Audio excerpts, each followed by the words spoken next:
तो दोस्तों आपको एलसीए प्रचंड के बारे में तो कई सारी जानकारियां होंगी ही। पहले किस तरह से इसे बिना किसी काम का हेलीकॉप्टर बताया जाता था। एक्चुअली इसे टीथलेस टाइगर कहा जाता था। कारण ये था कि इसे डेवलप तो कर लिया गया, काफी ज्यादा अच्छा इसका डिजाइन है। इसे आप रेगिस्तान में इस्तेमाल कीजिए, बर्फीले पहाड़ों के बीच इस्तेमाल कीजिए, ये बहुत अच्छा परफॉर्म करेगा। इसमें सारे उपकरण बिल्कुल मॉडर्न टाइप के लगे हैं और काफी स्टेल्थी नेचर वाला ये एक अटैक हेलीकॉप्टर है जो कि भारत द्वारा स्वदेशी तौर पर तैयार किया गया है, लेकिन इसे फिर भी स्वीकारा नहीं गया था और इसे टीथलेस टाइगर कहा जाता था। इसके पीछे का सबसे बड़ा कारण है कि इसमें बेसिक हथियारों की कमी थी, यानी ये अटैक हेलीकॉप्टर होने के बावजूद इसके अंदर कोई भी हथियार लगाने की व्यवस्था थी ही नहीं, या यूं कहें कि हमारे पास ऐसे कोई हथियार थे ही नहीं जो हम इसके साथ इंटीग्रेट कर सके। केवल इसी वजह से इसको लेकर काफी ज्यादा अनदेखियां की गई। यहाँ तक मैं आपको बता दूं कि भारतीय सेनाओं द्वारा काफी लंबे समय तक इसका ऑर्डर भी प्लेस नहीं किया गया। जो शुरुआती तौर पर इसका सीरियल प्रोडक्शन किया गया था वो भी एचएएल ने खुद के बूते अपने खर्च पर किया था। यानी अब आप समझ सकते हैं कि विदेश छोड़ दीजिए, हमारे देश की सेनाओं ने भी इसके अंदर इंटरेस्ट नहीं लिया था और कारण यही था अटैक हेलीकॉप्टर होने के बावजूद इसके अंदर कोई हथियार है ही नहीं। लेकिन ऐसा ज्यादा समय तक नहीं चलने वाला था क्योंकि डीआरडीओ ने इसको लेकर कई सारी तैयारियां कर ली थी और इसके लिए लगातार वेपन्स को डेवलप करने की कोशिशें की गई और फाइनली भारत को सफलता इसके अंदर मिली। और अब ये सफलता इतनी बड़ी हो गई है कि ये लाइन के बाहर तक जा रही है। जी हाँ, इसको लेकर कुछ बहुत ही अच्छी खबर निकल कर आ रही है। वो सारी कुछ चीजें मैं आपको डिटेल में इस वीडियो में बताने वाला हूँ। वीडियो बड़ी इंटरेस्टिंग होगी, एकदम एंड तक देखते हुए चैनल को सब्सक्राइब जरूर कर दीजिएगा। तो दोस्तों देखिए, पहले तो अगर हम लोग बात करें अटैक हेलीकॉप्टर की तो सबसे पहले ये इस्तेमाल किए जाते हैं दुश्मनों की इन्फेंट्री को डिस्ट्रॉय करने के लिए। यानी जब उनकी शुरुआती सेना आपकी तरफ अपने टैंक वगैरह लेकर आगे बढ़ेगी, उनको रोकने के लिए आपके पास अटैक हेलीकॉप्टर्स चाहिए ही चाहिए।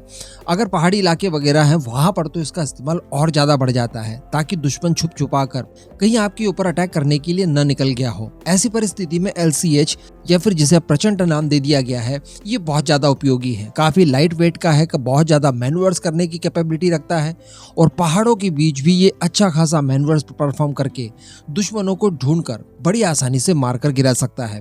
लेकिन मार गिराने के लिए इसमें मिसाइलों की कमी थी और काफी लंबे समय तक थी। इसके लिए डीआरडीओ की तरफ से फिर कुछ बाद में कुछ मिसाइलें बनाई गई, जिसमें संत मिसाइल और हेलिना मिसाइल दो प्रमुख मिसाइलें हैं जिनके लग जाने के बाद इसका काम हो जाता है पूरा। लेकिन दोस्तों इसे कॉम्प्लीमेंट तब मिला जब लॉकहीड मार्टिन की नजर हमारे एलसीए प्रचंड के ऊपर गई और लॉकहीड मार्टिन की तरफ से इसको लेकर कुछ मिसाइलों के ऑफर भारत को दिए गए। देखिए, अमेरिका एक हेलफायर मिसाइल बनाता है। हेलफायर दरअसल ये आप जवाहरी वाली मिसाइल मत समझ दीजिएगा क्योंकि हेलफायर के कई सारे वेरिएंट हैं। तो यहाँ पर जो हेलीकॉप्टर लॉन्च मिसाइल थी हेलफायर की, उस मिसाइल का ऑफर भारत को दिया गया। दरअसल हम सभी जानते हैं कि भारत अपाचे हेलीकॉप्टर इस्तेमाल करता है अटैक के लिए और ये भी अमेरिका द्वारा बनाया गया एक अटैक हेलीकॉप्टर है और हमारा जो प्रचंड है स्वदेशी हेलीकॉप्टर वो भी ठीक उसी तरह का काम करने में सक्षम है। तो इन्हीं सब चीजों को देखते हुए अमेरिका के लॉकहीड मार्टिन की तरफ से भारत को हेलफायर मिसाइल का ऑफर दिया गया है।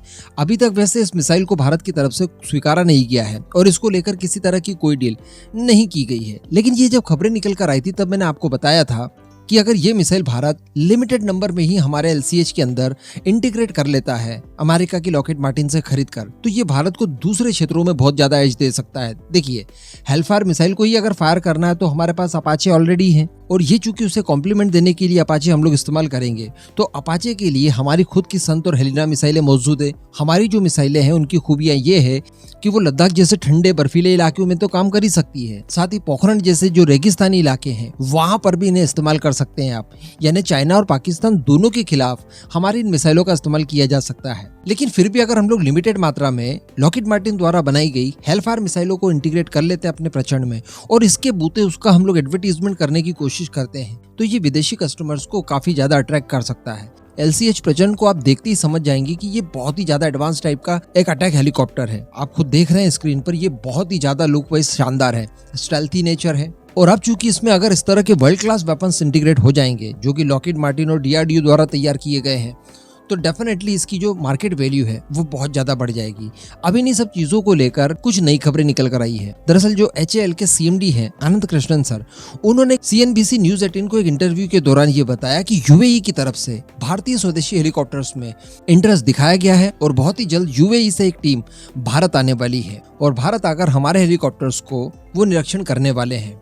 हालांकि मैं आपको बता दूं कि इंटरव्यू के दौरान उन्होंने LCH प्रचंड का नाम तो नहीं लिया, यानी ये भी डिस्क्लोज नहीं किया है कि किस हेलीकॉप्टर को लेकर यूएई ने इंटरेस्ट दिखाया है। लेकिन जिस हिसाब से सोर्सेस बता रहे हैं, डेफिनेटली वो हमारा प्रचंड ही है और प्रचंड को लेकर यूएई काफी ज्यादा उत्सुक है। और इसके पीछे का कारण वही है जो कि भारत का है। भारत एक साथ अपाचे इस्तेमाल करता है, जो कि अमेरिकन हेलीकॉप्टर है अटैक क्लास के।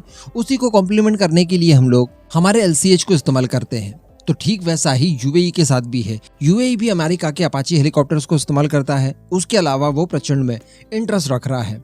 हमारा प्रचंड भी दुश्मनों की इन्फेंट्री, उनके टैंक्स वगैरह और दुश्मनों के हाई वैल्यू टारगेट्स को न्यूट्रलाइज करने के लिए पूरी तरह से सक्षम है। और अगर बात की जाए अपाचे की तुलना में तो ये बहुत ही ज्यादा सस्ता है। लेकिन दोस्तों मेरे हिसाब से व्यक्तिगत तौर पर अगर मैं कहूँ तो यहाँ पर भारत ने लॉकहीड मार्टिन का ये जो पुराना ऑफर था इसे स्वीकार कर लेना चाहिए, क्योंकि यूएई जैसे देश जब इसे खरीदने के लिए आएंगे तो उन्हें अट्रैक्ट करने के लिए हमारे पास एक एक्स्ट्रा साधन रहेगा कि देखिए अमेरिकन हेलफायर मिसाइल भी आप इसमें इस्तेमाल कर सकते हैं। तो कुछ इस तरह की चीजें हो रही है। ये वही LCH है जिसे टीथलेस टाइगर कहा जाता था। और यूएई कोई इकलौता देश नहीं है, इसके अलावा फिलीपींस है। फिलीपींस के अलावा अर्जेंटीना द्वारा भी इनमें इंटरेस्ट दिखाया गया है। दुनिया के कई और देश हैं जो कि LCH की तरफ उम्मीदों की नजरों से देखते हैं। इस पूरे मुद्दे पर अब आपका जो भी मानना हो नीचे कमेंट करके जरूर बताइएगा।